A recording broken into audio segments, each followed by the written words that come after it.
अगर आप जम्मू के किसी महाजन को एसटी दें तो वो डिजर्व नहीं करता है। राजौरी के किसी गुप्ता साहब को एसटी दें तो वो डिजर्व नहीं करता है। सड़क, बिजली और पानी, वहीं से मसाइल जो है वो शुरू हो जाते हैं। मेरी फर्स्ट प्रायोरिटी जो है वो नौजवानों को लेकर रहेगी। हमारा नौजवान यहाँ का पूरी तरीके से दरबदर है।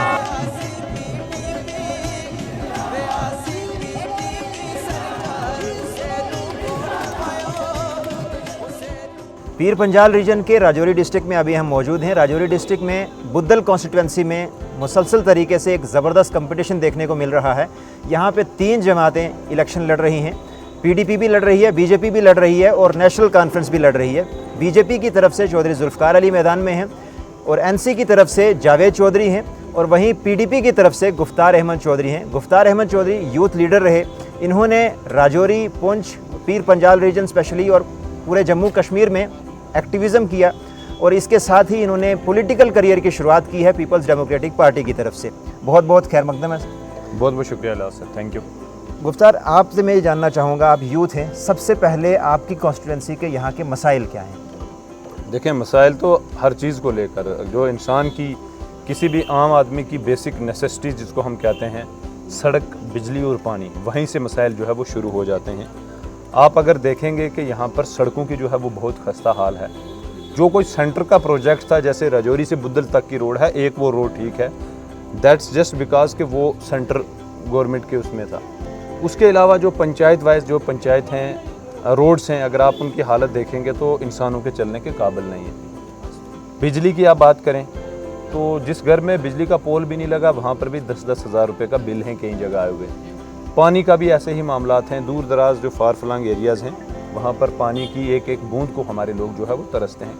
तो अगर बेसिक नेसेसिटी की बात करें तो यहीं से चीज़ जो है वो स्टार्ट हो जाती है, सड़क, बिजली और पानी। जी, इसके अलावा मैं आपसे ये जानना चाहूँगा गुफ्तार साहब कि आप पूरे जम्मू कश्मीर की हम बात करें, कश्मीर की जो इश्यूज़ हैं, कश्मीर के इश्यूज़ हैं वो डिफरेंट हैं। वहीं पीर पंजाल रीजन को आप किस तरीके से देखते हैं? पीर पंजाल की डेमोग्राफी को आप किस तरीके से देखते हैं? टोपोग्राफी को आप किस तरीके से देखते हैं और यहाँ के लोगों के मसाइल क्या हैं? देखें, अगर हम खिता पीर पंजाल की इन पार्टिकुलर जो है वो बात करें तो आपको भी यहाँ पर पता है कि जो हमारा डिस्ट्रिक्ट हॉस्पिटल राजौरी है या पुंछ है, तो इनकी भी हालात क्या हैं कि यहाँ पर डॉक्टर्स जो हैं वो बड़े कम अवेलेबल होते हैं। लाइकवाइज ऐसे ही अगर हम डिस्ट्रिक्ट के बाद तहसील पर जाएं, जो भी है, जैसे सब डिस्ट्रिक्ट हॉस्पिटल कोटरा का, यहाँ पर इक्का दुक्का डॉक्टर हमें मिलता है। एजुकेशन सेक्टर में बहुत काम करने की ज़रूरत है, मेडिकल सेक्टर में काम करने की बहुत ज़रूरत है।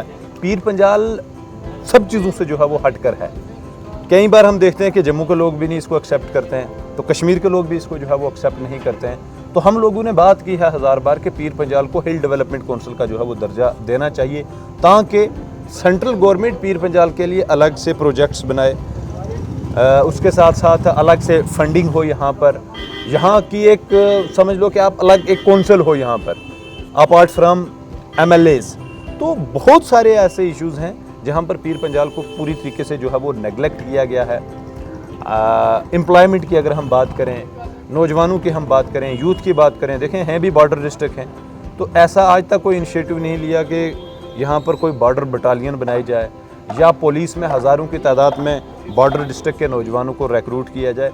तो बहुत सारे इश्यूज़ हैं जिन पर हमें काम करने की ज़रूरत है, जो कि अनफॉर्चुनेटली आज तक नहीं हुए। जी, जब ST स्टेटस पर के ऊपर बात आती है, आपने यहाँ पे भरपूर तरीके से आंदोलन में हिस्सा लिया है। आपने ST स्टेटस के खिलाफ बात की है कि ST स्टेटस नहीं मिलना चाहिए पहाड़ी तबका को। आज के टाइम पे आप किस तरीके से देख रहे हैं? आपके वोटर पहाड़ी भी हैं, आपके वोटर गुजर भी हैं, आप किस तरीके से लोगों को देखें, दो चीज़ें होती हैं इसमें। एक तो इंसान का एक एक्टिविज़म का एक अलग लेवल होता है, उसके बाद जब आप पॉलिटिक्स में जंप करते हैं तो आपकी ऑल टुगेदर बहुत सारी चीज़ें जो है वो चेंज हो जाती हैं। जहाँ तक ST स्टेटस की बात है तो मैंने कभी किसी पार्टिकुलर कम्युनिटी का नाम नहीं लिया। हाँ, कुछ चंद लोगों का मैंने नाम लिया होगा और मैं आज भी कहता हूँ कि अगर आप जम्मू के किसी महाजन को ST दें तो वो डिज़र्व नहीं करता है।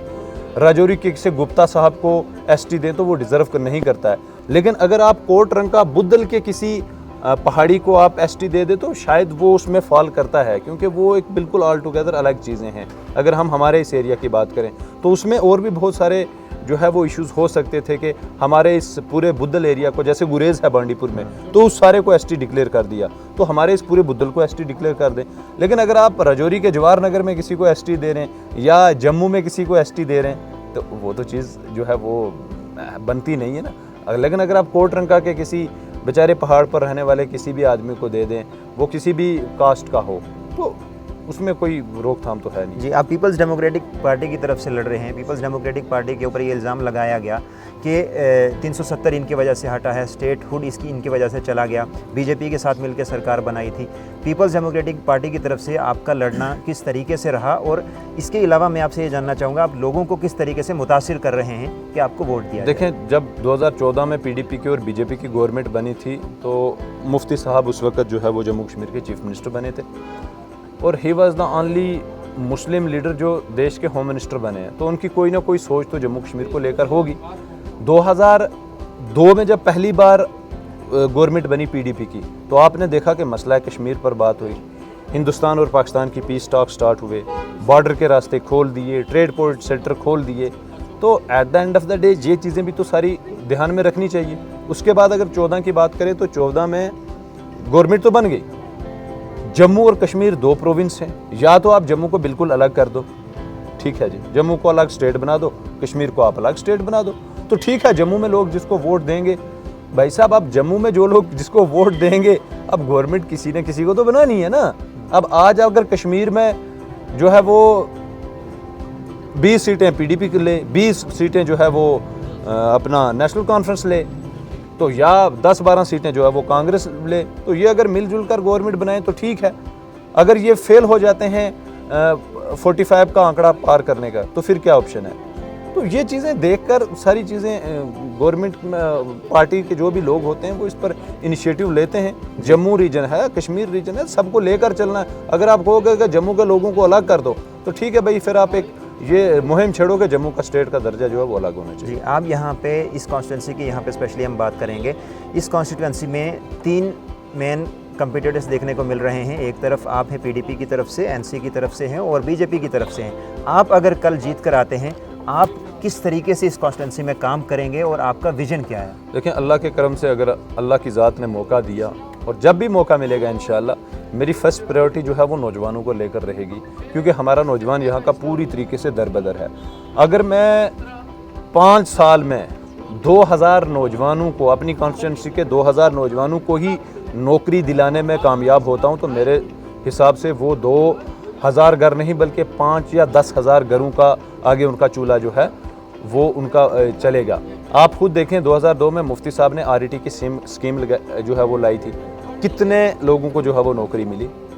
तो ये एक विजन होता है किसी लीडर का। तो अल्लाह की ज़ात ने अगर मौका दिया तो सबसे पहला मेरा काम रहेगा नौजवानों का साथ देना, क्योंकि नौजवान हमारा दरबदर है। आज भी आप देखो 10 से 20 हज़ार नौजवान कॉन्स्टिट्यूंसी से बाहर जाकर कोई घास बेचारा काट रहा है, कोई मेहनत कर रहा है, मजदूरी कर रहा है अपना घर बार चलाने के लिए।